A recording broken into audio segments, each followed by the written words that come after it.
యేసయ్య గొప్ప నామానికి మహిమ కలుగును గాక. Praise the lord. ఒకసారి బిగ్గరగా స్తోత్రం చెప్దామా?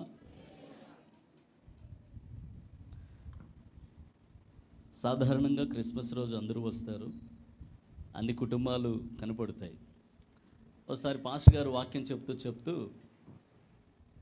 వాక్యం చెప్తూనే గమనించాడంట అన్ని కుటుంబాలు వచ్చాయా లేదా అని. ఈరోజు క్రిస్మస్ కదా, అన్ని కుటుంబస్తులు వచ్చారా లేదా, అన్ని కుటుంబాలు వచ్చాయా లేదా అని వాక్యం చెప్తూ గమనించాడంట. గమనిస్తే అందరూ వచ్చారు కానీ ఒక కుటుంబం మాత్రం కనపడలేదంట. ఒక ఫ్యామిలీ కనపడలేదు. ఏంట్రా ఈ ఫ్యామిలీ కనపడలేదు? వాళ్ళేమో వంటల్లో బిజీ అయిపోయి, సర్లే ఎలాగో తర్వాత ఆదివారం ఉంది కదా, ఈ రోజుకి మనం బాగా తినేసి శుభ్రంగా తిని ఆదివారం వెళ్తాం కదా, ఆదివారం వెళ్ళినప్పుడు అయ్యగారిని కలిసి హ్యాపీ క్రిస్మస్ చెప్దాం అని అనుకున్నారంట. అనుకుంటే ఈ పాస్టర్ గారికి మనసు ఒప్పుకోవట్లే. ఈ పాస్టర్ గారు ఉండి లాభం లేదు, ఆరాధన అయిపోయింది కదా, డైరెక్ట్గా అసలు వాళ్ళ ఇంటికి వెళ్దాం, ఎందుకు రాలేదో కనుక్కుందాం. అదేంటది, అందరూ వచ్చారు, అందరూ వచ్చినాక వీళ్ళు రాకపోవడం ఏంటి, అసలు ఇదేం బాగలేదు, కనుక్కుందాం, ఒకవేళ ఏమన్నా ఇబ్బందుల్లో ఉండి రాలేదేమో చూద్దామని చెప్పి పాస్టర్ గారు బయలుదేరాడు. ఈ పాస్టర్ గారికి ఒక బుల్లెట్ ఉంది, బుల్లెట్. కాబట్టి ఈ పాస్టర్ గారు ఇక్కడ బయలుదేరితే కిలోమీటర్ దూరం వినబడుతుంది శబ్దం. ఎక్కడికి వెళ్ళినా పాస్టర్ గారు ఎక్కడికి వెళ్ళినా ఎవరింటికి వెళ్ళినా ముందే తెలిసిపోద్ది వాళ్ళకి పాస్టర్ గారు వచ్చాడురా అని, ఎందుకంటే బుల్లెట్ శబ్దం అలాంటిది. కాబట్టి పాస్టర్ గారు బయలుదేరాడు.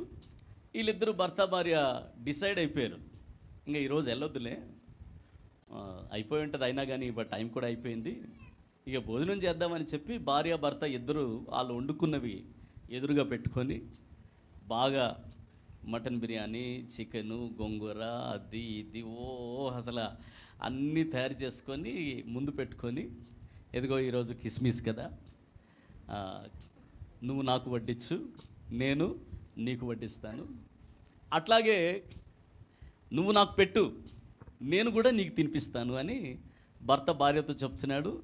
భార్య కూడా భర్తతో చెప్తుంది, ఏమండి కిస్మిస్ కదా, మరి ఒకరికొకరు పెట్టుకుంటే చాలా బాగుంటుంది అని చెప్పి ఆమె కూడా చాలా సంతోషంగా ఇక రెడీ అయిపోయారు.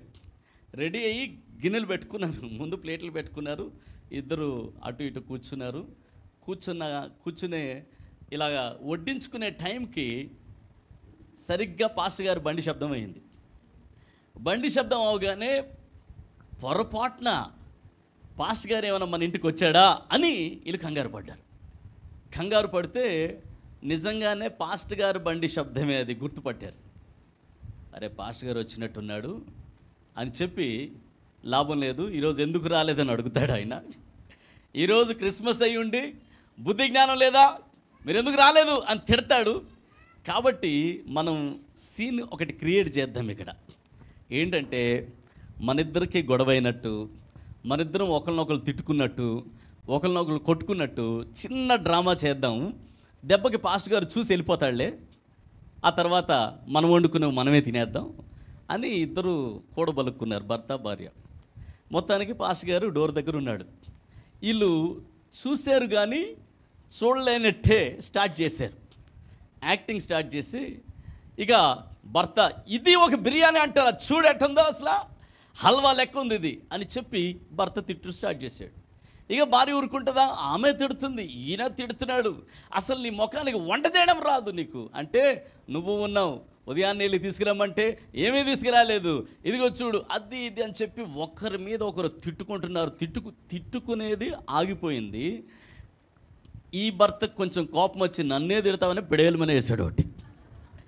వేయగానే నన్ను కొడతావా నువ్వు, చిన్నప్పటి నుంచి నా ఒంటి మీద దెబ్బ పడలేదు, మా అమ్మ కానీ మా నాన్న కానీ కొట్టలేదు, నీకు ఎంత ధైర్యం అని ఆమె లేసి పిడేలమని కొట్టింది. పాస్టర్ గారికి కాళ్ళు చేతులు వణికిపోతున్నాయి ఈ సిట్యువేషన్ చూసి.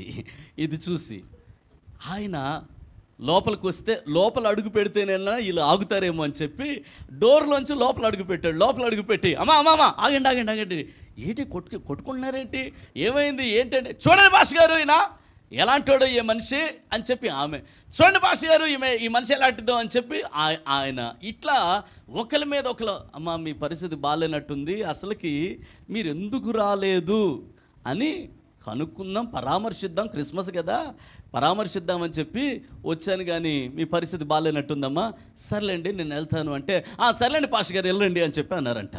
పాస్టర్ గారు అట్లా ఒక అడుగు అలాగేసాడు. ఒక అడుగు అలాగేసి వెళ్ళలే, ఒక అడుగు అలాగేసి డోర్ పక్కన నించున్నాడు. వీళ్ళిద్దరూ మళ్ళీ ప్లేట్లు పెట్టుకున్నారు. ప్లేట్లు పెట్టుకొని, ఇదిగో నేను నిన్ను తిట్టాను, క్షమించేసే, ఈరోజు క్రిస్మస్ కదా క్షమించేసే, అయినా నేను తిట్టాలని తిట్టలేదు నిన్ను అన్నాడు. ఆమె ఈయనను చూసి, ఇదిగో నేను కూడా నిన్ను కొట్టాను, జీవితంలో ఎప్పుడు నిన్ను కొట్టలేదు ఏమండి, కానీ నేను కొట్టాను, అది క్రిస్మస్ రోజు కొట్టాను, నన్ను క్షమించేసే, నేను కూడా నిన్ను కొట్టాలని కొట్టలే, ఏదో అలా చేయి జారింది, తగిలేసింది అన్నదంట. పాస్టర్ గారు వెంటనే లోపల అడుగు పెట్టాడట. లోపల అడుగు పెట్టి, అన్నం పెట్టండి, నాకు కూడా మీరు వండుకున్న బిర్యానీ, చేపల గీపలు అని పెట్టండి. అదేంటి పాస్టర్ గారు అంటే, నువ్వు తిట్టాలని తిట్టలే, ఆమె కొట్టాలని కొట్టలే, నేను కూడా వెళ్ళాలని వెళ్ళలేదన్నాడు. దేవునికి స్తోత్రం కలుగును గాక. ఎందుకు ఈ కథ చెప్పానంటే, ఈరోజు ఈ ఆరాధన అయిపోగానే మీ ఇళ్ళల్లో ఎవరింటికి వస్తామో తెలియదు. మీ అందరికీ వందనాలు. ఏదో ఒకసారి మీ పక్క వాళ్ళకి షేక్ హ్యాండ్ ఇచ్చి హ్యాపీ క్రిస్మస్ టు యూ అని చెప్పండి. చాలా సంతోషం. దేవునికి స్తోత్రం కలుగును గాక. ఒకసారి గట్టిగా దేవుని నామానికి సంతోషంగా దేవునికి స్తోత్రం చెల్లిద్దాం. ఇంకొంచెం బిగ్గరగా స్తోత్రం చెప్దాం. దేవుని బిడ్డలారా, ఈ ఉదయకాల సమయంలో క్లుప్తంగా ఒక వర్తమానాన్ని మీ ముందు ఉంచాలని కోరుకుంటున్నాను. ఈ క్రిస్మస్ ఉదయకాల సమయంలో ఈ ఆరాధనలో చేరి వచ్చిన మనందరితోనూ దేవుడు మాట్లాడతాడని నేను నా హృదయపూర్వకంగా నమ్ముతున్నాను. ఈరోజు మనం వినే సందేశం పేరు క్రిస్మస్ ఆశీర్వాదం. అందరు నా వెనకాల స్వరమెత్తి చెప్పండి, క్రిస్మస్ ఆశీర్వాదం. ఇంకొంచెం గట్టిగా చెప్పండి. క్రిస్మస్ ఆశీర్వాదం అంటే యేసుక్రీస్తు ప్రభు ఈ లోకంలో జన్మించడం వలన, ఆయన ఈ లోకానికి రావడం వలన మన జీవితంలో కలిగిన ఆశీర్వాదం ఏంటో ఈ దినాన మీకు జ్ఞాపకం చేసి ప్రార్థన చేయాలని కోరుకుంటూ ఉన్నాను. కనుక నిశ్చయంగా దేవుడు మనల్ని దీవించడానికి వచ్చాడు. ఈ ఉదయకాల క్రిస్మస్ ఆరాధనలో ప్రభు ప్రత్యేకంగా నిన్ను దీవించబోతూ ఉన్నాడు. ఒకసారి మీ పక్క వాళ్ళని చూసి చెప్పండి, నువ్వు దీవెనలతో వెళ్ళబోతూ ఉన్నాను చెప్పండి. ఆమేన్. దీవించారా లేదా? Praise the lord. ఒకవేళ హ్యాపీ క్రిస్మస్ చెప్పకపోతే చెప్పేయండి ఇదే సందర్భం. అపోస్తుల కార్యాలు 3వ అధ్యాయము 20వ వాక్యం. అపోస్తుల కార్యాలు 3వ అధ్యాయము 20వ వాక్యం. Acts chapter 3 verse 20. మీ కొరకు నియమించిన క్రీస్తు యేసును ఆయన పంపునట్లును మీ పాపములు తుడిచివేయబడు నిమిత్తము మారు మనసు నొంది తిరుగుడి అన్నిటికీ కుదురుబాటు కాలములు వచ్చునని. 3:19 చదువుతారా? ప్రభు సముఖము నుండి విశ్రాంతి కాలములు వచ్చినట్లును మీ కొరకు నియమించిన క్రీస్తు యేసును ఆయన పంపునట్లును మీ పాపములు తుడిచివేయబడి నిమిత్తము మారు మనసు నొంది తిరుగుడి అన్నిటికీ కుదురుబాటు కాలములు వచ్చునని. ఒక్క నిమిషం 3:26 చదువుదాం. అపోస్తుల కార్యాలు 3వ అధ్యాయము 26వ వచనం చదువుదాం. దేవుడు తన సేవకుని పుట్టించి మీలో ప్రతి వానిని వాని దుష్టత్వము నుండి మళ్ళించుట వలన మిమ్మును ఆశీర్వదించుటకు ఆయనను మొదట మీ యొద్దకు పంపెనని చెప్పెను. చాలండి, ఒకసారి గట్టిగా స్తోత్రం చెప్దాం. దేవుని బిడ్డలారా, ఇక్కడ అపోస్తలుడైన పేతురు ప్రసంగం చేస్తూ ఉన్నాడు. పేతురు చెప్తూ ఉన్నాడు, యూదులతో మాట్లాడుతూ, మీ యొద్దకు దేవుడు తన కుమారుణ్ణి మీ యొద్దకు పంపించాడు. ఎలా పంపించాడు అంటే, మీతో ముందుగా చెప్పాడు కదా ప్రవచన గ్రంథాలలో, తన సేవకుడిని దేవుడు పంపిస్తానని చెప్పాడు కదా, ఒక సేవకుడు రాబోతున్నాడని చెప్పి దేవుడు చెప్పాడు కదా, ఆ సేవకుని మీ మధ్యలో ఆయన పుట్టించాడు. ఆ సేవకుడే ఈ యేసుక్రీస్తు అని పేతురు ప్రసంగం చేస్తూ ఒక అద్భుతమైన మాట చెప్పాడు. ఏమన్నాడంటే, మీరు కానీ మీ దుష్టత్వాన్ని విడిచిపెట్టి, మీ పాప జీవితాన్ని విడిచిపెట్టి ఆయన వైపు తిరిగితే మాత్రము మిమ్మల్ని ఆశీర్వదించడానికే ఆయన ఈ లోకంలో జన్మించాడు అన్న సంగతి చెప్తూ ఉన్నాడు. దేవునికి ఒకసారి గట్టిగా స్తోత్రం చెప్దాం. అందుకే అక్కడ రాయబడిన మాటలో మనం చూస్తే ఆయనను పుట్టించాడు. ఎందుకని పుట్టించాడు అంటే మిమ్మును ఆశీర్వదించుటకు అనే మాట మనం చూస్తూ ఉన్నాం. ప్రియ దేవుని బిడ్డలారా, యేసుక్రీస్తు ప్రభు ఈ లోకములో జన్మించడం వలన ఒక్క ఆశీర్వాదం కాదు, అనేక ఆశీర్వాదాల్ని యేసు మన కొరకు తన జన్మ ద్వారా తీసుకొని వచ్చాడు. దేవునికి స్తోత్రం కలుగును గాక. ప్రియ దేవుని బిడ్డలారా, ఈ ఆశీర్వాదాలు ఎట్టివో ప్రతి ఒక్కరూ తెలుసుకోవాలి, గ్రహించాలి. ఎందుకు అంటే యేసులో ఉన్న ఆశీర్వాదం చాలా గొప్పది. యేసు క్రీస్తులో, యేసును నమ్ముటలో ఉన్న ఆశీర్వాదం, ఆయన విశ్వసించుటలో ఉన్న ఆశీర్వాదాలు చాలా చాలా గొప్పవి. దీనినే అపోస్తలుడైన పౌలు ఏమని పిలుస్తాడంటే క్రీస్తునందు మన కొరకున్న స్వాస్యము అని పిలుస్తాడు. దేవునికి స్తోత్రం కలుగును గాక. ఆ స్వాస్యం ఎట్టిదో మీరు తెలుసుకోవాలి. I pray that your eyes may be enlightened. మీ యొక్క కనులు తెరవబడి, మీ మనోనేత్రాలు వెలిగించబడి, ఆ స్వాస్యం ఎలాంటిదో మీరు తెలుసుకుంటే, దేవుడు తన శక్తిని ఎలా వినియోగపరిచాడో, ఆయన ఆశీర్వాదంలో ఉన్న శక్తి ఏంటో, బలం ఏంటో, స్వాస్యం ఏంటో మీరు అనుభవించగలుగుతారు. అలా అనుభవించాలని మీకోసం ప్రార్థన చేస్తానని అపోస్తలుడైన పౌలు చెప్పాడు. దేవునికి స్తోత్రం కలుగును గాక. దేవుడు ఏం చేశాడంటే ఈ లోకానికి తన కుమారుని పంపించి మనకు కావలసిన ఆశీర్వాదాలన్నిటినీ ఆ కుమారునిలోనే మన జీవితంలోనికి విడుదల చేశాడు. దేవునికి ఒకసారి గట్టిగా స్తోత్రం చెప్దాం. ఆ కుమారునిలోనే విడుదల చేశాడు. ఆ కుమారుని పంపడం ద్వారా మనకు కావలసిన ప్రతి ఆశీర్వాదం ఆ కుమారుడి నుంచి మనము పొందుకోవాలి, ఆ కుమారుల్లో నుంచే మనం పొందుకోవాలని దేవుడు కోరుకున్నాడు. ప్రియ దేవుని బిడ్డలారా, ఈ కుమారుని అందే మనము ప్రతి ఆశీర్వాదాన్ని కలిగి ఉన్నాం. అనగా మన కొరకు జన్మించిన యేసునందే మనము ప్రతి ఆశీర్వాదాన్ని కలిగి ఉన్నాం. మనకున్న పెద్ద సమస్య ఏంటంటే ఆ కుమారునిలో ఉన్న, యేసులో ఉన్న ఆశీర్వాదం ఏంటో ఎరుగక జీవిస్తూ ఉన్నాము, గనుకనే అనుభవించలేకపోతున్నాం. కానీ ఒక్కసారి అవి ఎరిగి ఉంటే మాత్రం నిశ్చయంగా మన జీవితాలు మారిపోతాయి. దేవునికి ఒకసారి గట్టిగా స్తోత్రం చెప్దాం, ఇంకా బిగ్గరగా స్తోత్రం చెప్దాం. ఆశీర్వాదమును ఈ లోకములో ఎక్కడా వెతకాల్సిన అవసరం లేదు. నీకు కావలసిన ప్రతి ఆశీర్వాదం యేసుక్రీస్తు నందే గుప్తమై ఉన్నది. Every blessing is hidden in Christ. ప్రతి ఆశీర్వాదం క్రీస్తులోనే ఉంది. నీకు కావలసిన ప్రతిదీ క్రీస్తులోనే ఉన్నది. నీకు కావలసిన ఆరోగ్యమా యేసుక్రీస్తులో ఉన్నది. నీకు కావలసిన ఆర్థిక సమృద్ధి యేసుక్రీస్తులో ఉన్నది. నీకు కావలసిన విడుదల యేసుక్రీస్తులో ఉన్నది. నీకు కావలసిన విజయమా యేసుక్రీస్తులో ఉంది. నీకు కావలసిన బుద్ధి జ్ఞాన సర్వసంపదలు క్రీస్తునందే గుప్తమై ఉన్నవని దేవుని వాక్యం చెప్తూ ఉన్నది. There is nothing outside Christ, but everything is hidden in Christ. అందుకే అపోస్తలుడైన పౌలు ఏమంటాడంటే చెప్పన సఖ్యము కాని వరము అని యేసయ్యను పిలిచాడు. దేవునికి స్తోత్రం కలుగును గాక. యేసయ్య ఎంత గొప్ప వరం అంటే మనం వర్ణించలేమంట, మనం చెప్పలేమంట, మనం వివరించలేమంట. అంత గొప్ప వరమును యేసు అన్న తన కుమారుడి ద్వారా దేవుడు ఈ లోకానికి పంపించాడు. దేవునికి స్తోత్రం కలుగును గాక. ఆయనలోనే ప్రతి ఆశీర్వాదం దాగి ఉన్నది. Praise the lord. ఇంకా బిగ్గరగా ప్రైజ్ ది లార్డ్ చెప్దాం. దేవుని నామానికి గట్టిగా స్తోత్రం చెప్దాం, ఇంకా గట్టిగా స్తోత్రం చెప్దాం. నువ్వు క్రిస్మస్ చేసినా చేయకపోయినా క్రీస్తును నీ జీవితంలో అంగీకరించి ఉంటే, యేసు ప్రభు నీకు తెలుసుంటే, యేసుక్రీస్తు ప్రభు యొక్క శక్తి ఏంటో నువ్వు ఎరిగి ఉంటే, ఆయన గుణాతిశయాలేంటో నువ్వు ఎరిగి ఉంటే, ఆయనను సొంత రక్షకునిగా నువ్వు అంగీకరించి ఉంటే నీ జీవితం ధన్యం, నీ జీవితం దీవించబడిందే, నీ జీవితం ఆశీర్వాదకరమైన జీవితమే. క్రీస్తు ద్వారా నీవు ఆశీర్వదించబడ్డావు, క్రీస్తు ద్వారా నీవు అనేకులకు ఆశీర్వాదంగా చేయబడ్డావు. దేవునికి ఒకసారి గట్టిగా స్తోత్రం చెప్దాం, ఇంకా బిగ్గరగా స్తోత్రం చెప్దాం.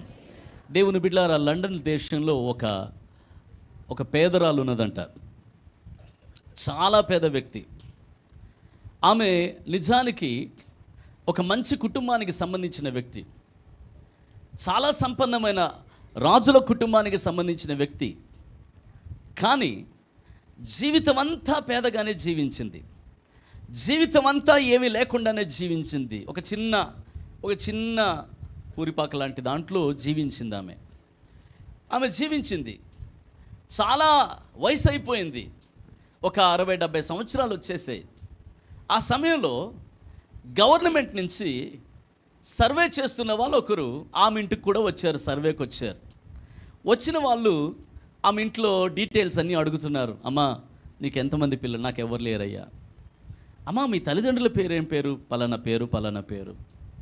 అరే మీది రాజుల వంశంలో ఉన్నట్టుంది మీ పేరు, మీదేమైనా రాయల్ ఫ్యామిలీయా? రాయల్ ఫ్యామిలీయే, కానీ నాకైతే ఏమీ లేదయ్యా, నాకేమీ లేదు. ఎందుకంటే ఆ రాయల్ ఫ్యామిలీ నుంచి నేను తప్పిపోయాను. నేను వివాహం చేసుకున్న తర్వాత నాకంటూ ఏ ఆస్తి లేదు, నాకంటూ ఏది మిగలలేదు. ఇదిగో నాకంటూ ఏమీ లేదయ్యా, ఇలాగే మిగిలిపోయాను, ఇలాగే ఉండిపోయాను. సరేనమ్మా మీ వాళ్ళ ఫొటోస్ ఉంటే చూపించు అని చెప్పి అడిగారంట. అడిగితే ఒక్కొక్క ఫోటో చూపిస్తూ ఉన్నది. ఒక ఫోటో మాత్రం వాల్కి అలా స్టిక్ అయి ఉంది. ఆ స్టిక్ అయి ఉన్న ఆ వాల్ ఫోటో మాత్రం తీయట్లేదంట. అమ్మా ఇదేంటిదిరా, ఇది ఈ ఫోటో ఏంటి అని అడిగారంట.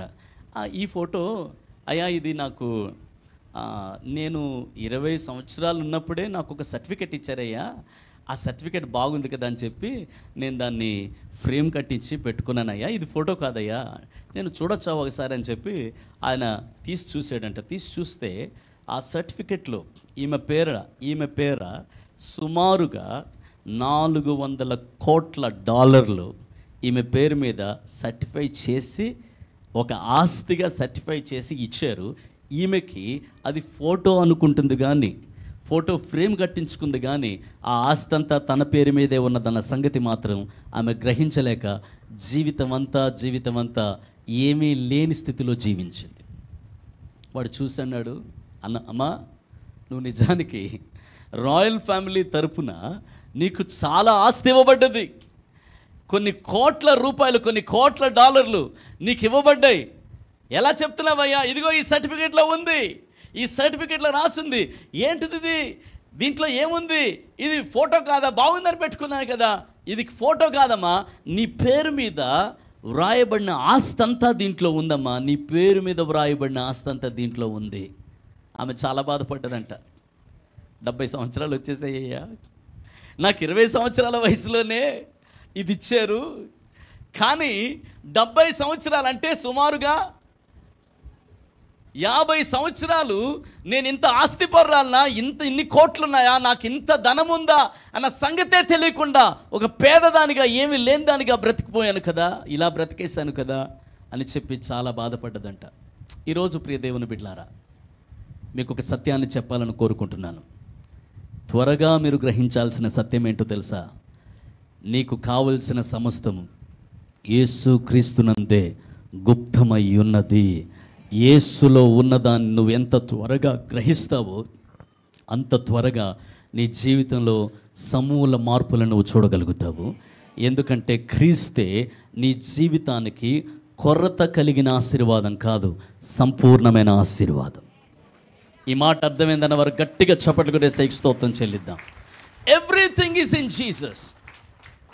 But why believer is unable to experience anything? Because he has no realization. He has no revelation of what Jesus has. యేసు కలిగి ఉన్న వాటిని, యేసులో మనము కలిగిన వాటిని, యేసులో మనకున్న స్వాస్యాన్ని గ్రహించలేనంత వరకు, ఆ గ్రహింపు మనకు కలగలేనంత వరకు ధైర్యంగా మనం దేవుణ్ణి అడగలేము, దేవుని దగ్గర నుంచి ఏమీ పొందలేకపోతున్నాం. కానీ యేసుక్రీస్తులోనే సమస్తము ఉన్నదని గ్రహించిన ఏ విశ్వాస అయినా ధైర్యంగా క్రీస్తులో నుంచే వారికి కావలసిన ప్రతి ఆశీర్వాదాన్ని తీసుకుంటాడు. ఈ మాట అర్థమైందన్న వారు ఒకసారి గట్టిగా స్తోత్రం చెప్దాం. ఒకసారి మీ పక్కన షేక్ అండ్ ఇచ్చి చెప్పండి, నీకు కావలసిన ప్రతి ఆశీర్వాదం క్రీస్తులోనే ఉంది. ఎవరిలో ఉంది చెప్పండి, చెప్పండి చెప్పండి. మన కుటుంబాలకు కావలసిన ప్రతి ఆశీర్వాదం ఎక్కడున్నది? అందుకే పేతురు ఈ మాట చెప్తూ ఉన్నాడు, అయ్యా యేసు క్రీస్తు తన సేవకుని ఈ లోకంలో ఎందుకు పుట్టించాడో తెలుసా? దేవుడు మిమ్మల్ని ఆశీర్వదించుటకు, so that your life will be blessed and transformed. మీరు దీవించబడి మీ జీవితం రూపాంతరం చెందాలనే యేసును పుట్టించాడు. యూదులేమో యేసును ఒక సాధారణమైన మనిషిగా చూసి, ఒక సాధారణమైన బోధకునిగా చూసి, ఒక సాధారణమైన రబ్బీగా చూసి, ఈయన కూడా ఒక నాయకుడే అన్నట్టుగా చూసి, ఏదో ఒక గుంపుని ఈయన వెనకాలేసుకొని తిరుగుతున్నాడు, ఈయన కొత్త మతాన్ని ప్రారంభించడానికి వచ్చాడు అన్నట్టుగా ఆయనను చూసి ఆయన నిజంగా ఎవరో గుర్తించలేక దేవుని ఆశీర్వాదాన్ని వారు కోల్పోయారు. ఈ ఉదయకాల సమయంలో ఈ క్రిస్మస్ ఆరాధనకు వచ్చిన మనలో ప్రతి ఒక్కరూ క్రీస్తు యొక్క ఆశీర్వాదం యొక్క సంపూర్ణతను మనము గ్రహించుదముగాక, మనం అనుభవించుదముగాక. ఒకసారి మీ ఒక ముగ్గురికి షేక్ చెప్పండి, నీవు ఆశీర్వదించబడాలనే యేసయ్య జన్మించాడని చెప్పండి. Praise the lord.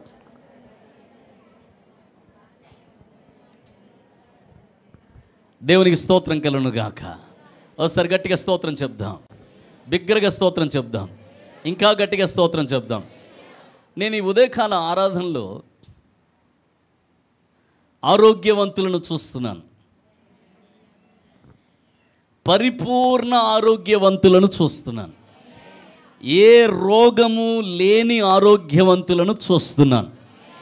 క్రీస్తులో ఉన్న ఈ ఆరోగ్యాన్ని నువ్వు చూడగలిగితే నీ జీవితంలో ఇది ఖచ్చితంగా నెరవేరుతుంది, మేనిఫెస్ట్ అవుతుంది. ఎందుకంటే వాక్యము శరీరధారి అయి అని రాస్తుంది. వాక్యము శరీరధారి అయి. వాక్యానికి ఉన్న నేచర్ ఏంటంటే వాక్యము ఖచ్చితంగా శరీరాన్ని ధరిస్తుంది. అది ఏ వాక్యమైనా శరీరమును దాలుస్తుంది. దేవునికి స్తోత్రం కలుగును గాక.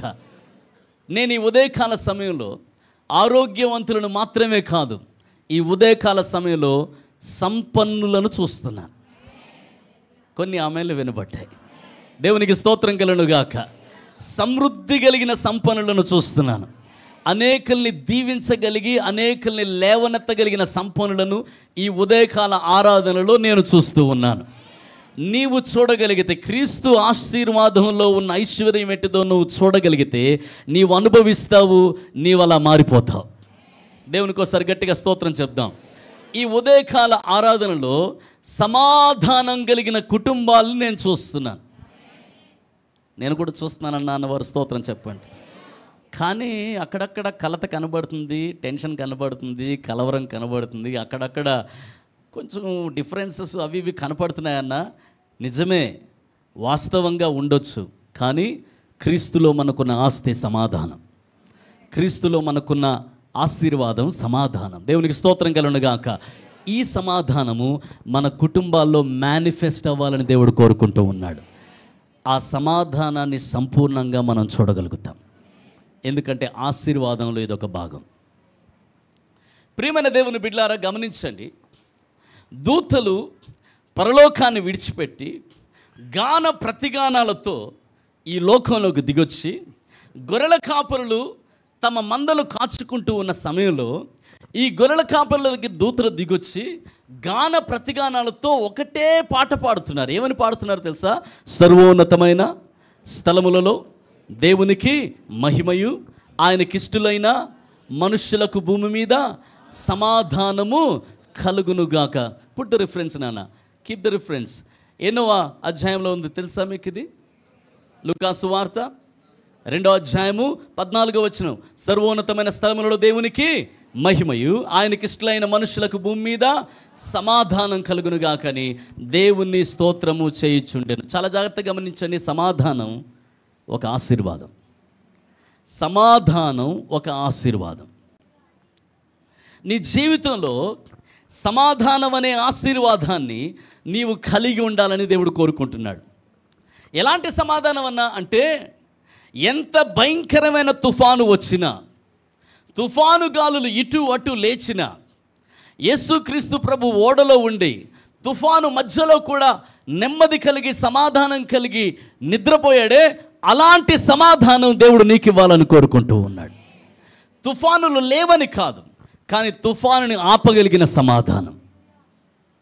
కష్టాలు లేవని కాదు, ఇబ్బందులు లేవని కాదు, ఇరుకు ఇబ్బందులు లేవని కాదు, దేవుని బిడ్డ నీ చుట్టూ సవాళ్ళు అన్నవి లేవని కాదు, కానీ వాటన్నిటినీ అధిగమించిన సమాధానం.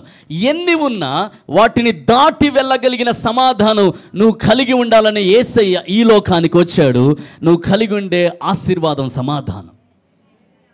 దేవుని బిడ్డలారా, మీకు ఒక సంగతి చెప్పమనా? ఈ లోకంలో బోల్డ్ అంత డబ్బు ఉంది. డబ్బు కలిగిన వారు చాలామంది ఉన్నారు, కోట్లు కలిగిన వారు ఉన్నారు. ఒక మాటలో చెప్పాలంటే లోకములో డబ్బు కొరత లేదు, సమాధానం కొరతున్నది. Praise the lord. లోకంలో ధనము కొరత లేదు, ఐశ్వర్యం కొరత లేదు, సంపద కొరత లేదు. కానీ లోకంలో ఉన్న కొదువు ఎక్కడుంది, కొరత ఎక్కడుంది అంటే ఏ ధనము కొనివ్వలేని సమాధానం, అది కొరతగా ఉంది. కుటుంబాలలో సమాధానం కనబడట్లే. ఇంటి ముందు పేరు మాత్రం బాగానే ఉంది, ప్రశాంత నిలయము. ఇక భలే పేర్లు పెడతాం, నిర్మల నిలయము, ఇంకా శాంతి నిలయము, సమాధానపు గృహము, రకరకాలు. దేవుని బిడ్డలారా, ఓ సంఘానికి వాక్యం చెప్పడానికి వెళ్ళా. ఆ చర్చ్ పుల్పిట్ మీదే ఉంది, Jesus our peace, Jesus our peace, యేసు మా సమాధానం అని రాస్తుంది. కానీ ఆ సంఘంలో ఉన్న కమిటీ దెబ్బకి, పాత కమిటీ అంటే కొత్త కమిటీకి పడదు, కొత్త కమిటీ అంటే పాత కమిటీకి పడదు, వీళ్ళంటే వాళ్ళకు పడదు, వాళ్ళంటే వీళ్ళకు పడదు, వీళ్ళతో వాళ్ళకి గొడవ, వాళ్ళతో వీళ్ళకి గొడవ, వీళ్ళు ఒకటి చేద్దామంటే వాళ్ళు అది కాదంటారు, వాళ్ళు అది చేద్దామంటే ఇది కాదంటారు. ఇలా సంఘము భయంకరమైన రీతిలో సమాధానాన్ని కోల్పోయింది, నెమ్మది కోల్పోయింది. ఆ చర్చిలో ఎవరికీ నెమ్మది లేదు, బోర్డు మాత్రం మిగిలిపోయింది. ఏమని? జీసస్ అవర్ పీస్, యేసయ్య సమాధానము. దేవుని బిడ్డలారా, మన జీవితాల్లో ప్రతి ఇరుకు ఇబ్బందిని, ప్రతి తేడాను, వ్యత్యాసాలను, విభేదాలను, వాటన్నిటినీ తొలగించగలిగిన సమాధానం మనిషి ఇచ్చేది కాదు, దేవుడు ఇవ్వగలిగిన సమాధానం. అట్టి సమాధానంతో దేవుడు నీ కుటుంబాన్ని దీవించును గాక. ఈ మాట అర్థమైందన్న వారు ఒకసారి గట్టిగా స్తోత్రం చెప్పండి. అన్న, నా ఇంట్లో నిండైన సమాధానం కావాలి అన్నవారు ఒకసారి గట్టిగా స్తోత్రం చెప్పండి. అన్ని సర్దుకు మనగాలి అన్నవారు స్తోత్రం చెప్పండి. అన్నిట్లో గొప్ప నెమ్మది నేను చూడాలనుకున్నాను అన్నవారు గట్టిగా స్తోత్రం చెప్దాం. This is a blessing. సమాధానం అనే ఆశీర్వాదం దేవుడు మనకివ్వాలని యేసుని లోకానికి పంపించాడు. ఒకసారి గట్టిగా స్తోత్రం చెప్దామా? అంటే అన్న, యేసు ప్రభు మన జీవితంలోనికి వచ్చినాక మనకి ఏ ఇబ్బందులు ఉండవా, ఏ కష్టం ఉండదా, ఏ ఇబ్బంది ఉండదా, ఎక్కడ బాధపడమా, ఎక్కడ తొందరపడమా, ఎక్కడ సవాలు ఉండదా? ఉంటుంది. కానీ నీ హృదయంలో ఉన్న సమాధానం అన్నిటినీ జయించగలుగుతుంది. దేవునికి ఒకసారి గట్టిగా స్తోత్రం చెప్దాం. నీ గుండెలో ఉన్న సమాధానం, దేవుడు నీకు ఇచ్చిన శాంతి, దేవుడు నీకు ఇచ్చే సమాధానము అన్ని పరిస్థితుల్ని జయించగలుగుతుంది. అలాంటి సాలిడ్ పీస్ని నీ హృదయంలో దేవుడు ఉంచడానికే నీ జీవితం అంతా ఎట్టి పరిస్థితుల్లోంచి నువ్వు వెళుతున్నా సమాధానము కలిగి జీవించే అంత సమాధానాన్ని ఇవ్వడానికే యేసు ఈ లోకంలో జన్మించాడు. అందుకే ఆయన పేరు సమాధానకర్త. ఆమేన్. సమాధానకర్త నీతో ఉన్నాడు అనుకోండి, ఏదొచ్చినా సమాధానకర్త చూసుకుంటాడు. స్తోత్రం చెప్పండి హల్లెలూయా. ఏదొచ్చినా ఎవరు చూసుకుంటారు? సమాధానం. సైతాన్ అప్పుడప్పుడు తోకాడిస్తాడు. మీకు తెలుసా? సైతాన్ అప్పుడప్పుడు తోకాడిస్తాడు. తల ఆడించడానికి తలకాయ లేదు ఆడికి. Praise the lord. అందుకనే తోకాడిస్తాడు. ఆడు తోకాడిస్తాడు, అప్పుడప్పుడు గలిబిలి చేస్తాడు, కుటుంబంలో నెమ్మది లేని పరిస్థితులు తీసుకొస్తాడు, కంగారు పెడతాడు, అప్పుడప్పుడు తోక జాడిస్తాడు. మీకు తెలుసా? దేవుని వాక్యం అంటుంది, సమాధానకర్త యొక్క దేవుడు మీ కాళ్ళ కింద సాతానును శీఘ్రముగా చితక త్రొక్కించును. అంటే సమాధానకర్త అయిన దేవుడు నీతో ఉంటే సైతాను ఎంత తోకాడించినా వాని పరిస్థితుల మీదుగా, వాని మీదుగా వాడు ఎంత కలత తెస్తున్నాడో వాని తోకను నువ్వు తొక్కుతావు, వాని నీ పాదాల కింద వాడు త్రొక్కబడతాడు. సమాధానంతో నువ్వు గొప్ప జయాన్ని చూస్తావు. దేవుని బిడ్డలారా, ఈ ఉదయకాల సమయం అట్టి సమాధానమే నీకు ఒక ఆశీర్వాదంగా దేవుడు అనుగ్రహించును గాక. ఒకసారి మీ పక్క వాళ్ళని దీవించి నీకు సమాధానం కలుగును గాక అని చెప్పండి. నీ ఇంటికి సమాధానం కలుగును గాక. Praise the lord, praise the lord. స్తోత్రం చెప్పరేమి. ఇప్పుడు నిజంగా సమాధానం లేకుండా ఎన్ని పిండి వంటలు వండుకుంటే ఏం రుచిగా ఉంటే చెప్పండి. Praise the lord. స్తోత్రం చెప్పరేమి. నిజంగా సమాధానం లేకపోతే, నిజమైన సమాధానం లేకపోతే, దేవుని బిడ్డ నువ్వు ఎంత ఖర్చు పెట్టి ఎన్ని డెకరేషన్లు చేసుకున్నా, ఎన్ని బట్టలు వేసుకున్నా, ఎన్ని రకాలుగా నువ్వు సెలబ్రేట్ చేసినా, ఇదిగో ఈ గుండెలో నిజమైన సమాధానం లేకపోతే అసలు క్రిస్మసే కాదు.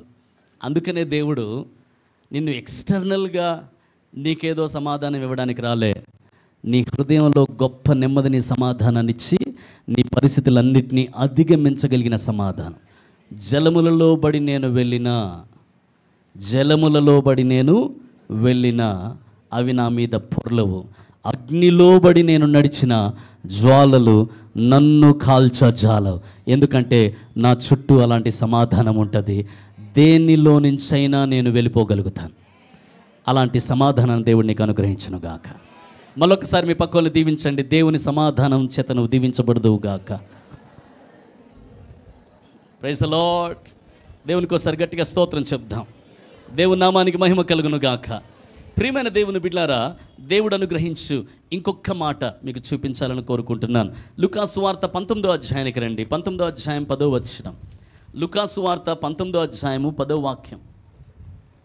నశించిన దానిని వెదకి రక్షించుటకు మనుష్య కుమారుడు వచ్చెనని అతనితో చెప్పెను. చాలండి. దేవుని బిడ్లారా, దేవుడు మనకు సమాధానం అనే ఆశీర్వాదాన్ని ఇవ్వడం మాత్రమే కాక, దేవుడు మన జీవితంలో నశించిన దానిని వెదకి రక్షించడానికి వచ్చాడు. అంటే ఏదైతే కోల్పోయామో, ఏదైతే నశించిపోయిందో, ఏదైతే మన నుంచి దూరం అయిపోయిందో దాన్ని వెతకడానికి యేసయ్య వచ్చినట్లు దేవుని వాక్యంలో మనం చూస్తాం. ఉపమానాలు అన్నిటిలో కూడా మనకిదే కామన్గా కనబడుతుంది. ఏంటి కనబడుతుంది తెలుసా? తప్పిపోయిన గొర్రెను వెతకడానికి ఆయన వెళ్ళాడు, తప్పిపోయిన నాణెమును వెతకడానికి ఆమె వెళ్ళింది. దేవుని బిడ్లారా, ఇలా మనము ఎక్కడ చూసినా యేసుక్రీస్తు ప్రభు వెదకడానికి వచ్చినట్లుగా దేవుని వాక్యంలో మనం చూస్తున్నాం. ఒకసారి గట్టిగా స్తోత్రం చెప్పండి. హల్లెలూయా. మొదట నిన్ను వెదకడానికి ఆయన వచ్చాడు. ఒకడు పొలములో దాచబడిన ధనాన్ని చూసి ఆయన ఆ పొలములో ఉందని గమనించి గ్రహించి, ఈ పొలములో ఉన్న ఈ ధనము నాకు కావాలని చెప్పి ఆయన వెళ్ళి తనకున్న సమస్తాన్ని అమ్మేసి తీసుకొచ్చి, ఆ ధనాన్ని తీసుకొచ్చి ఈ పొలాన్ని కొన్నాడని దేవుని వాక్యంలో మనం చూస్తాం. ఎందుకంటే పొలములో దాచబడిన ధనం కనబడ్డది. అయితే ధనము ఎంతవరకు దాగి ఉంటుందో, బురదలో ఉంటుందో, ఎంతవరకు ఆ పొలములో ఉంటుందో దానికి ఎటువంటి వాల్యూ లేదు, ఎటువంటి విలువ లేదు. కానీ ఎప్పుడైతే దాన్ని వెతికి, దాన్ని కనుగొని, దాన్ని బయటికి తీస్తామో దానికి నిజమైన విలువ వస్తుంది. అలాగే ఈ లోకంలో నువ్వు ఉన్నంత కాలము నీ జీవితానికి ఎటువంటి విలువ లేదు. పాపములో ఉన్నంత కాలము నీ జీవితానికి ఎటువంటి విలువ లేదు. నీ జీవితం ఎవరికి ఆశీర్వాదంగా ఉండదు. ఎంతకాలము అయితే నువ్వు లోకములోను పాపంలోనూ మరుగైపోయి ఉన్నావో అంతకాలము నీ జీవితానికి ఒక ఉద్దేశం లేదు, ఒక విలువ లేదు. కానీ అలాంటి విలువలేని జీవితాన్ని, పాపంలో మగ్గిపోయిన జీవితాన్ని, బురదలో కూరుకుపోయిన జీవితాన్ని, భూమిలో పాతి పెట్టబడి ఉన్న ఆ జీవితాన్ని వెతకడానికి యేసయ్య వచ్చాడు. కోల్పోయిన ఈ జీవితాన్ని వెతికి దాన్ని బయటికి తీసి దానికి నిజమైన విలువను ఆపాదించడానికి యేసయ్య ఈ లోకానికి వచ్చాడు. అందుకే దేవుని వాక్యం అంటుంది, నశించిన దానిని వెదకి రక్షించుటకు మనుష్య కుమారుడు ఈ లోకమునకు వచ్చెను. ఒకవేళ యేసయ్య రాకపోయి ఉంటే యూ వుడ్ బి లాస్ట్. యేసయ్య కానీ ఈ లోకంలోనికి వచ్చి రాకపోయి ఉంటే, ఆయన మానవ అవతారాన్ని తీసుకోకపోయి ఉంటే, ఒక సాధారణమైన మానవునిగా ఆయన ఈ లోకంలో జన్మించకపోయి ఉంటే, మనుషులైన మన జీవితాలకు ఒక పర్పస్, ఒక మీనింగ్ ఉండేది కాదు. మన జీవితాల్లో ఎటువంటి అర్థం ఉండేది కాదు. మన జీవితాలకే వాల్యూ ఉండేది కాదు. ఎందుకంటే మట్టిలోనే ఉండేవాళ్ళం. స్తోత్రం చెప్పండి. ఆయన ఎందుకు ఈ లోకానికి వచ్చాడో తెలుసా? దేవుడేమై ఉన్నాడో మనం తెలుసుకోవాలని, మనలో దేవుడు పెట్టిన విలువ కూడా మనం తెలుసుకోవాలని. ఒకసారి గట్టిగా స్తోత్రం చెప్దాం. He came so that you will know who you are. నీవేమై ఉన్నావో తెలుసుకోవడానికి, నీలో ఎంత వాల్యూ ఉందో, నువ్వు దాచబడిన ధనమై ఉన్నావు, ఎంత రిచ్నెస్ నీలో ఉందో, ఎంత విలువ నీలో ఉందో, ఎంత ధనాన్ని దేవుడు నీలో ఉంచాడో, ఎంత పర్పస్ని దేవుడు నీలో ఉంచాడో, ఎంత వాల్యూని దేవుడు నీలో ఉంచాడో తెలుసుకోవాలి. అంటే అలా తెలుసుకోవడానికే యేసయ్య నిన్ను వెతికాడు, నిన్ను రక్షించాడు. నువ్వు రక్షించబడకపోతే అసలు నువ్వెవరో నీకే తెలియదు. Praise the lord. You will be lost. ఓ పక్షిరాజు అంట, పక్షిరాజు ఎప్పుడు పెద్ద పెద్ద కొండల మీద గూడు కట్టి గుడ్లు పెడుతుంది. పెద్ద కొండల మీద గూడు కట్టి గుడ్లు పెడుతుంది. అయితే ఓ పెద్ద కొండ మీద గూడు కట్టి గుడ్లు పెట్టింది. అది పక్షిరాజు ఎప్పుడు ఎత్తైన స్థలాల్లో ఉంటుంది. ఆ కొండ మీద గుడ్లు పెట్టింది, ఇది గూడు కట్టి గుడ్లు పెట్టింది. ఒక గుడ్డు కాస్త ఆ గూట్లోంచి జారిపోయింది. ఈ పక్షిరాజు అనుకుంటుంది అన్ని గుడ్లు ఉన్నాయి అనుకుంటుంది. కొన్ని రోజులు వచ్చేసరికి అన్ని గుడ్లని పొదిగేసింది. ఈ జారిపోయిన గుడ్డు ఆ కొండ మీద నుంచి జారిపోయి ఎక్కడ పగిలిపోలే. ఎంత గట్టుకుందో ఆ గుడ్డు వచ్చి ఒక కోళ్ళ ఫామ్లో పడ్డది. అది కోళ్ళ ఫామ్లో పడి ఈ గుడ్డు కాస్త కోళ్ళ గుడ్లలోనికి వెళ్ళిపోయింది. ఈ కోళ్ళు చూస్తున్నాయరే, మన గుడ్లు ఇవన్నీ ఉన్నాయి, ఈ గుడ్డు కొంచెం డిఫరెంట్ సైజ్ ఉంది, దీని సైజ్ అనేది డిఫరెంట్ ఉంది అనుకుంటున్నాయి. మొత్తానికి ఒక కోడి సాహసించి దాన్ని కూడా పొదిగేసింది. అన్ని గుడ్లతో పాటు దీన్ని పొదిగేస్తే కోడి పిల్లలు బయటకు వచ్చాయి. కోడి పిల్లలతో పాటు పక్షిరాజు పిల్ల కూడా, అది కూడా బయటకు వచ్చింది. కానీ పుట్టింది ఎక్కడ పుట్టింది? కోళ్ళ ఫామ్లో పుట్టింది కాబట్టి కోడి స్కూల్కే పోయింది. అది దేవునికి ఒకసారి స్తోత్రం చెప్దాం. కోడి లాంగ్వేజ్ వచ్చింది, కోడి తిండి తింటుంది, అన్ని కోడి బుద్ధులే వచ్చినాయి. స్తోత్రం చెప్పండి, కొంచెం గట్టిగా స్తోత్రం చెప్పండి. అన్ని కోడి బుద్ధులే వచ్చినాయి. మొత్తానికి అది ఏమై ఉందో దానికి తెలియట్లే. అది నేను ఒక పక్షిరాజుని అన్న సంగతి దానికి తెలియట్లే. కోడి పిల్లలతో కలిసిపోతుంది బ్యాగ్ వేసుకొని స్కూల్కి, మళ్ళా కోడి పిల్లలతో కలిసి వస్తుంది. అన్ని బుద్ధులు కోడి బుద్ధులే వచ్చినాయి దానికి. ఓ రాజు ఒక రోజు ఈ పక్షిరాజు పైన ఎగురుతుంది. ఎగురుతూ సాధారణంగా పక్షిరాజులు దేని చూస్తాయి తెలుసా? కోడి పిల్లలు చూస్తాయి. వాటి వేట ఏదంటే కోడి పిల్లలే. పక్షిరాజుకి ఎంత దురదృష్టం అంటే అదంట సుమారు 8 మైళ్ళు క్లియర్గా చూడగలదంట. 8 మైళ్ళు హైట్. అక్కడి నుంచి చిన్న కోడిపిల్ల ఇలా నీ ఇంటి సందులో తిరుగుతున్న కోడిపిల్లను కూడా స్పష్టంగా చూడగలదంట. పక్షిరాజుకి అంత దురదృష్టి ఉంది, అంత స్పష్టమైన దృష్టి ఉంది. అయితే ఈ పక్షిరాజు అక్కడి నుంచి చూసేసరికి కోడి పిల్లలు కనబడ్డాయి. కానీ ఆ కోడి పిల్లల మధ్యలో ఒక తేడా కనబడ్డది. ఏంట్రా, కోడి పిల్లలు పరిగెత్తుతున్నాయి, బాగానే ఉంది, కానీ ఈ కోడి పిల్లల మధ్యలో ఇదేదో డిఫరెంట్ షేప్ కనబడుతుంది ఏంటని దగ్గరకు వచ్చింది. అంత పైనుంచి సర్రమని కిందకు వచ్చేసరికి కోడి పిల్లలన్నీ ఒక్కసారి పారిపోయినాయి. పారిపోగానే వాటి మధ్యలోని పక్షిరాజు పిల్ల కూడా వాటి వెనకాల కేకలేసుకుంటూ ఇది పరిగెడుతుంది. కోడి పిల్లలన్నీ వాటి లాంగ్వేజ్లో చెప్తున్నాయి. వాటి లాంగ్వేజ్ నన్ను అడగండి, నాకు తెలియదు. అది చెప్తున్నాయి. ఏమని అంటున్నాయంటే, మమ్మల్ని చంపొద్దు, మా దగ్గరికి రావద్దు, మమ్మల్ని చంపొద్దు, మా దగ్గరికి రావద్దని పక్షిరాజుతో చెప్తున్నాయి. ఈ గద్దతో చెప్తుంటే ఈ పక్షిరాజు పిల్ల ఉంది కదా, అది కూడా సేమ్ పాట అందుకుంది. స్తోత్రం చెప్పండి. అవి ఏమంటున్నాయి, ఇది అదే అంటుంది. అవి ఎట్లా భయపడుతుంది, ఇది అట్లా భయపడుతుంది. అవి ఎట్లా పారిపోతున్నాయి, ఇది అట్లా పారిపోతుంది. ఒక్క కోడి పిల్లలు కూడా ముట్టుకోలే. ఈ పక్షిరాజుకున్న ఇంట్రెస్ట్ ఏంటంటే, మా పక్షిరాజు ఈ కోళ్ళ మధ్యలో ఎట్టపడ్డది, అసలు దీని సంగతి ఎందుకు తేల్చాలి ఈరోజని ఇది దాని మీద ఇంట్రెస్ట్తో ఎవరిని ముట్టుకోలే. అన్నీ పారిపోతున్నాయి, వణికిపోతున్నాయి. జ్వరం వచ్చింది దెబ్బకాటికి, అమ్మో మేము చచ్చిపోతున్నాం అని పరిగెత్తుతున్నాయి. ఇది పరిగెత్తుతుంది. దాన్ని చూసి పక్షిరాజు గట్టిగా కేకలే, ఆగో అన్నది. ఆగంటే ఆగిపోయింది, గడగడగడ వణికిపోతుంది. ఆగకపోతే నిన్ను చంపేస్తా అన్నది. ఆగిపోయింది. అది దగ్గరికి వెళ్ళి దాన్ని అన్నది, ఇదిగో నువ్వెవరో నీకు తెలుసా? నేను కోడి పిల్లని చంపొద్దు, దగ్గర రావద్దు అంటుంది. ఆగు, నువ్వు ఒక్కసారి నీ రెక్కలు చాచు అన్నదంట. రెక్కలు చాచింది. నా రెక్కలు చూసావా, నీ రెక్కలు చూడు, నా రెక్కలు చూడు. నిజమే. నీ ముక్కుకు నేలనేసి కొట్టు అన్నదట. ముక్కు నేలనేసి కొట్టిందండి. చూసావా, నా ముక్కు చూసావా, నీ ముక్కు చూసావా, ఒకటే. నా హెయిర్ చూసావా, నీ హెయిర్ చూసావా, ఒకటే. నా రెక్కలు చూసావా. అమ్మా నేను కోడిపిల్ల, అమ్మా నేను కోడిపిల్ల. నార్మైక్, నువ్వు కోడి పిల్లవు కాదు, నువ్వు పక్షిరాజు పిల్లవి. దా ఎగురుదాం ఇప్పుడు అన్నది. స్తోత్రం చెప్పండి, చెప్పండి హల్లెలూయా. రా ఎగురుదాం ఇప్పుడు. అమ్మ నాకు రాదు అంటుంది. నాలాగా రెక్కలు చాచు, గట్టిగా రెక్కలు కొట్టు.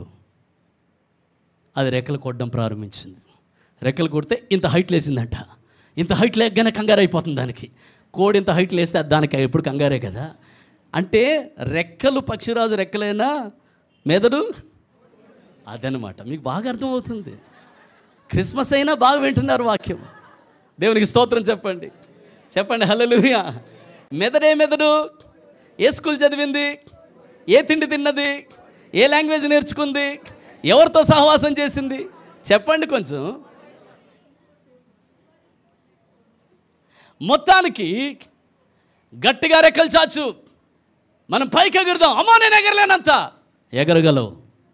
నేనేమై ఉన్నానో నువ్వు అదే, నీవేమై ఉన్నావో నేను అదే. నాలో నిన్ను చూసుకో. నేను పక్షిరాజుని, నీవు పక్షిరాజువి. రెండు కలిసి ఎగరడం ప్రారంభించాయి. ఎగురుతూ ఎగురుతూ ఎగురుతూ తల్లి పక్షిరాజు కంటే పిల్ల పక్షిరాజు ఇంకా ఎత్తుగా ఎదిగిందంట. ఇంకా ఎత్తుగా ఎగిరి అప్పుడు అన్నదంట, ఇంతకాలం నేను ఎవరో నాకు తెలియదు. I'm lost. ఇంతకాలం I'm lost. I have lost my purpose. నా ఉద్దేశం ఏంటో, నా జీవితం ఏంటో గ్రహించలేని జీవితాన్ని ఇంతకాలం నేను జీవించాను. ఈరోజు దేవుని బిడ్డ, నశించిన దానిని వెదకి రక్షించడానికి యేసయ్య ఈ లోకానికి వచ్చాడంటే అర్థం ఏంటో తెలుసా? నీవేమై ఉన్నావో నువ్వు మర్చిపోయావు. నీ విలువేంటో కోల్పోయావు. నీ జీవితం యొక్క ఉద్దేశం ఏంటో తెలియని స్థితిలో ఉన్నావు. ఆ విలువను తిరిగి నీకు ఇవ్వడానికి యేసయ్య ఈ లోకానికి వచ్చాడు. నీ ట్రూ ఐడెంటిటీని తిరిగి నీకు ఇవ్వడానికి యేసయ్య వచ్చాడు. ఆయన చెప్తున్నాడు, నేను దేవుని కుమారుడిని, నీవు కూడా నా పోలికలో నా స్వరూపంలో నా దేవుని కుమార్తెవి, కుమారుడివి. ఇది నువ్వు తెలుసుకోవాలని యేసయ్య లోకంలో జన్మించాడు. ఈరోజు వాక్యం చేత దీవించబడ్డామన్న వారు గట్టిగా చప్పట్లు కూడా యేసయ్యకి స్తోత్రం చెల్లిద్దాం. యేసయ్య నశించిన దానిని వెదకి రక్షించుటకు, ఏం రాస్తుందమ్మా వాక్యంలో? నశించిన దానిని వెదకి రక్షించుటకు మనుష్య కుమారుడు వచ్చెనని. ఏం రాస్తుందండి? మనుష్య కుమారుడు. ఏం రాస్తుంది అక్కడ? ఏం రాస్తుంది? నశించిన దానిని వెదకి రక్షించుటకు మనుష్య కుమారుడు. దేవుని కుమారుడు అని రాసలేదు, మనుష్య కుమారుడు వచ్చెనని.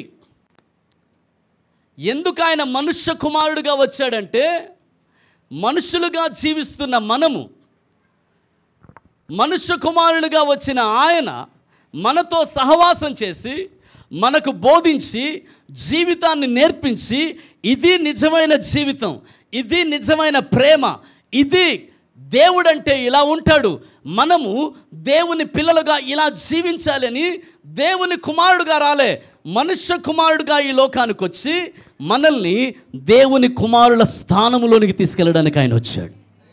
దేవునికి స్తోత్రం కలుగును గాక. He came as a son of man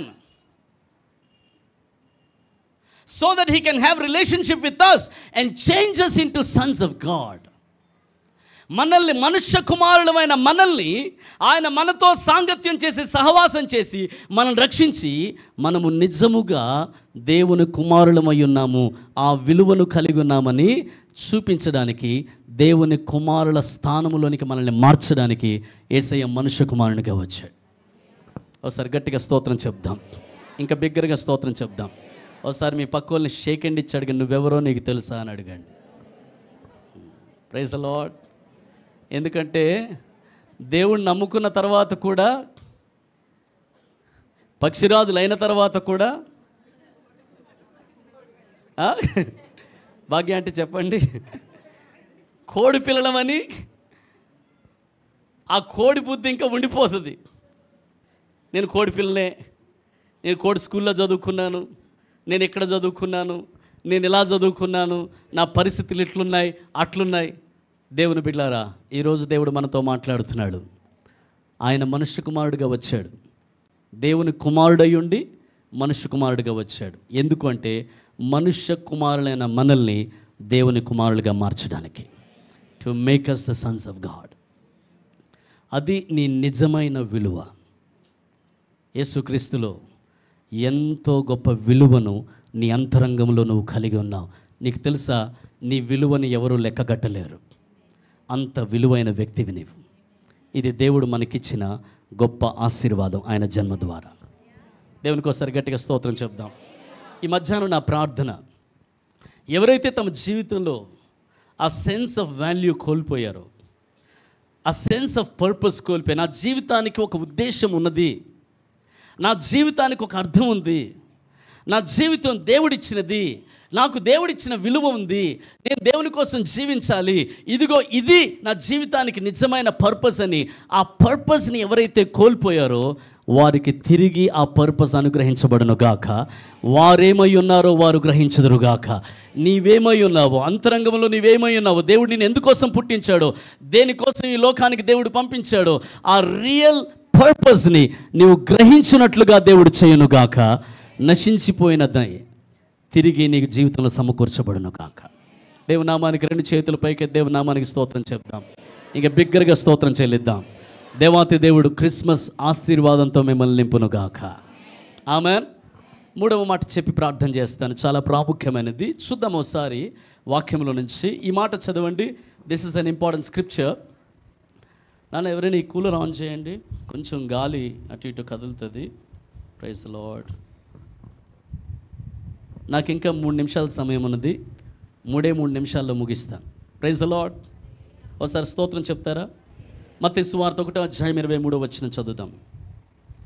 మత్తయి సువార్త 1:23. Can somebody switch on that also? ఆ కూలర్ కూడా ఆన్ చేయండి. ఇదిగో చదువునా.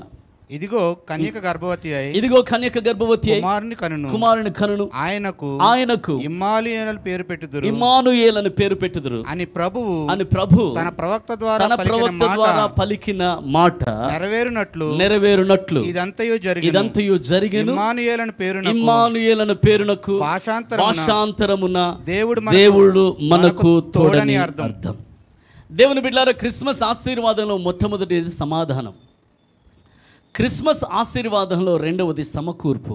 మనం కోల్పోయినది తిరిగి మనం పొందుకోవడానికి యేసయ్య లోకానికి వచ్చాడు. క్రిస్మస్ ఆశీర్వాదంలో ఉన్న 3వ ఆశీర్వాదం ఏంటి అంటే ఈ 3వ ఆశీర్వాదం దేవుడు మన జీవితాల్లో కలగజేయడానికే వచ్చాడు. ఏంటి అంటే never ending presence of God. మన జీవితంలో ఎన్నడూ విడువని దేవుని సన్నిధి, ఎన్నడూ విడువని దేవుని సన్నిధి. దేవుని బిడ్డలారా, నేను హైదరాబాద్ బయలుదేరేటప్పుడు ఎందుకనో దేవుడు ఆ వచనాన్ని నాకు చూపించాడు. నాకు సుమారుగా 19 సంవత్సరాల వయసు ఉంటుంది. అప్పుడు నేను బయలుదేరినప్పుడు మా మమ్మీని డబ్బులు అడిగాను, లేవన్నది. మా డాడీని డబ్బులు అడిగాను, లేవన్నది. మా ఇంటి షెల్ఫ్లో సాధారణంగా షెల్ఫుల్లో డబ్బులు మిగులుతాయి, అందరి ఇళ్ళలోనే అలాగే ఉంటుంది. Praise the lord. షెల్ఫుల్లో నీ ఎప్పుడో పెట్టిన డబ్బులు ఉంటాయి. వెతుకుతూ ఉంటే 20 పైసలు దొరికింది నాకు. ఆ 20 పైసలు పక్కన ఒక వచనం దొరికింది, ఒక వాక్యం దొరికింది, ఇంత షీట్. ఆ షీట్ మీద ఏం రాస్తుందంటే, స్త్రీ తాను కనిన గర్భమున పుట్టిన బిడ్డను మరచునేమో కానీ నేనైతే నిన్ను మరువను, చూడుము నా అరచేతుల మీద నిన్ను చెక్కుకొని ఉన్నాను, నిత్యము నీ ప్రాకారములు నా ఎదుట ఉన్నవి. ఆ వచనం నాకు ఎష్యూరెన్స్ ఇచ్చింది. ఆ వచనమే నాకు ధైర్యం ఇచ్చింది. 20 పైసలు సూట్ కేసులు వేసుకున్నా. ఆ వచనాన్ని భద్రంగా నా బైబిల్లో పెట్టుకున్నాను. నేను నమ్మింది ఏంటంటే, నేను చేస్తున్న ఈ ప్రయాణం అంతట్లో కూడా దేవుడు ఖచ్చితంగా నాకు తోడై ఉన్నాడు అని నేను నమ్మాను. దేవునికి స్తోత్రం కలుగును గాక. చదవబడిన వచనాన్ని మీరు గమనించండి. ఇమ్మానుయేలు కన్యక గర్భవతి కుమారుని కనును, ఆ కుమారునికి ఇమ్మానుయేల్ అని పేరు పెట్టుదురు. ఇమ్మానుయేల్ అనే పదములకు అర్థం భాషాంతరమున దేవుడు మనకు తోడై ఉన్నాడు. నేనంటాను, దేవుడు మనకు తోడు అనే మాటను మనం ఇలా చేసుకోవచ్చు. దేవుడు మనకు తోడు కాదు, దేవుడు నాకు తోడై ఉన్నాడు. నమ్మకం ఉన్నవారు గట్టిగా దేవునికి స్తోత్రం చెప్పండి. ఇమ్మానుయేల్ అంటే ఏంటంటే దేవుడు నీకు తోడై ఉన్నాడు. ఆశ్చర్యకరమైన విషయం ఏంటంటే నీకు తోడై ఉన్న వ్యక్తులు నిన్ను వదిలేయవచ్చు, నీతో ప్రయాణం చేస్తున్న వారు నిన్ను విడిచిపెట్టవచ్చు, నీ సొంత వారు నీ బంధువులు మరణించవచ్చు, కాలంలో కలిసిపోవచ్చు, ఎంతోమంది నీకు తోడై ఉన్న స్నేహితులు కాలక్రమేణా నిన్ను విడిచి వెళ్ళిపోవచ్చు. ఎందరు నిన్ను విడిచినా, ఎంతమంది నిన్ను విడిచి వెళ్ళిపోయినా, ఎంతమంది నిన్ను వదిలిపెట్టినా వాగ్దానం చేసిన వాడు, ఇదిగో నేను ఇమ్మానుయేలుగా ఉన్నాను, అనగా నేను ఎల్లప్పుడూ నీ చేతిని పట్టుకొని నీకు తోడుగా నడుస్తాను అని వాగ్దానం చేసిన వాడు ఆయన సన్నిధిని ఎప్పుడు నీకు తోడుగానే ఉంచుతాడు. ఎప్పుడూ నీకు తోడుగా ఉంటాడు. ఆయన ఎల్లప్పుడూ ఆయన సన్నిధే నీ జీవితంలో ఆయన అనుగ్రహించిన ఆశీర్వాదం. His presence. ఆయన సమాధానం నీకు ఇస్తున్నాడు. ఆయన జన్మ ద్వారా మనం ఏమై ఉన్నామో ఆ స్థితిలోనికి మనల్ని సమకూరుస్తున్నాడు. మనుష్య కుమారులమైన మనము నిజముగా దేవుని నుంచి వచ్చిన వారమని, దేవుని పిల్లలమని మనల్ని సమకూరుస్తూ ఉన్నాడు. దేవుని పిల్లలుగా మనం మార్పు చెందుతూ ఉన్నాము. రక్షించబడిన ప్రతి ఒక్కరూ యేసయ్య బిడ్డలుగా, దేవునికి కుమారులుగా, కుమార్తెలుగా తీర్చబడ్డాము. ఇప్పుడు దేవుని పోలికలోనికి, స్వారూప్యంలోనికి ఎదుగుతూ క్రీస్తు పోలికలోనికి వస్తూ ఉన్నాం. We are being totally restored. అలాంటి కార్యాన్ని దేవుడు మన జీవితంలో చేస్తూ ఉన్నాడు. ఇప్పుడు అంటున్నాడు ఆయన వాగ్దానం చేస్తూ, ఇదిగో నువ్వెక్కడికి వెళ్ళినా అది ఏ రోజైనా నేను నీతో పాటు సదాకాలం ఉంటాను. ఒకసారి గట్టిగా స్తోత్రం చెప్దాం. శుక్రవారం మాత్రం దేవుడు నాతో బలంగా ఉంటాడన్నవారు ఒకసారి గట్టిగా స్తోత్రం చెప్పండి. ఓకే, శుక్రవారం కాదన్నా, ఆదివారం మాత్రం బలంగా ఉంటాడన్న దేవుడు నాతో అన్నవారు స్తోత్రం చెప్పండి. ఓకే, ప్రతిరోజు కాదన్న ప్రతి క్షణం కూడా దేవుడు నాతో ఉంటాడు అన్నవారు స్తోత్రం చెప్పండి. Is Emmanuel, is God with us. మనకు తోడుగా ఉండే దేవుడు, ఆయన సన్నిధి మనకు దేవుడిచ్చిన గొప్ప ఆశీర్వాదం. దేవునికి ఒకసారి గట్టిగా స్తోత్రం చెప్దాం. పాత నిబంధన ప్రజలకేమో మేఘమును వారు చూసేవారు. ఒక 40 సంవత్సరాలు ఆ మేఘాన్ని చూశారు. ఆ తర్వాత వారికి మేఘం కనపడలే. దేవుడు మాకు తోడై ఉంటే నిజంగా తోడై ఉన్నాడా అనే సందేహం వారికి వచ్చింది. దేవుడు మమ్మల్ని వదిలిపెట్టేశాడే అని చాలాసార్లు బాధపడ్డారు. కానీ కొత్త నిబంధనలో, నూతన నిబంధనలో ఆయన వాగ్దానం చేశాడు, నీతోనూ నీలోనూ ఆయన నివసిస్తానని. ఆయన నీతో ఉంటాడు, నీలో ఉంటాడు. ఇది ఆయన సన్నిధి నీ జీవితానికి ఇచ్చిన వాగ్దానం. హిస్ ప్రెజెన్స్, ఆయన సన్నిధి. సో సమాధానం, సమకూర్పు, సన్నిధి. అందరూ స్వరమెత్తి చెప్పండి. సమాధానం, సమకూర్పు, సన్నిధి. మరలా చెప్పండి. సమాధానం, సమకూర్పు, సన్నిధి. ఇవి క్రిస్మస్ నాడు దేవుడు మన జీవితంలో పలుకుతున్న శ్రేష్టమైన ఆశీర్వాదాలు. నువ్వు ఎల్లప్పుడూ ఆయన సమాధానాన్ని అనుభవిస్తూ ఆ సమాధానంలో వర్ధిల్లుదువుగాక. నీ ఇంట్లో ఆ సమాధానం వర్ధిల్లునుగాక. అంతేకాదు నీ జీవితంలో సమస్తము సమకూర్చబడునుగాక. నీవు మాత్రమే కాదు, నీ విలువ మాత్రమే కాదు, నువ్వు కోల్పోయిన సమస్తము నీ జీవితంలో సమకూర్చబడునుగాక. యేసయ్య అందుకే వచ్చాడు. మూడవదిగా ఆయన సన్నిధి, నిరంతర సన్నిధి, ఎడబాయిన సన్నిధి ఎప్పుడూ నీకు తోడయుండి నడిపించునుగాక. ఈరోజు వాక్యం చేత దీవించబడ్డామన్న వారు గట్టిగా చప్పట్లు కొట్టి, ప్రభువా నీ సన్నిధికై వందనాలు, నీ దీవెనకై వందనాలు, నీవు ఇచ్చిన ఆశీర్వాదంకై వందనాలని గట్టిగా చప్పట్లు కొట్టి ప్రభు నామానికి స్తోత్రం చెల్లిద్దాం. ఒక్క క్షణం అందరు లేచి నిలబడిన చిన్న ప్రార్థన చేద్దాం.